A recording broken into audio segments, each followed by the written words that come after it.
Hi friends, ఇప్పుడు మనం చూడబోయేది టమాటా బిర్యానీ అయితే చూడబోతున్నాం.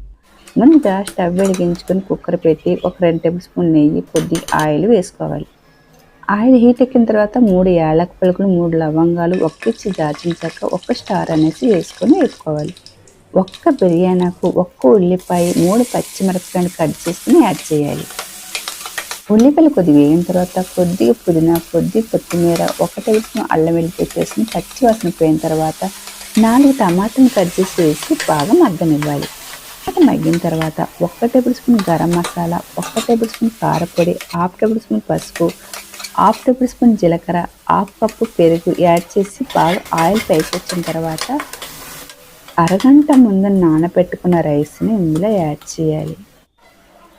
అలాగే 1 కప్ రైస్కు 2 కప్పులు వాటర్ యాడ్ చేసుకొని సరిపడ ఉప్పు యాడ్ చేసుకున్న తర్వాత కుక్కర్ మూత పెట్టేసి 2 విజిల్ వచ్చేంత వరకు ఉడికించుకోవాలి.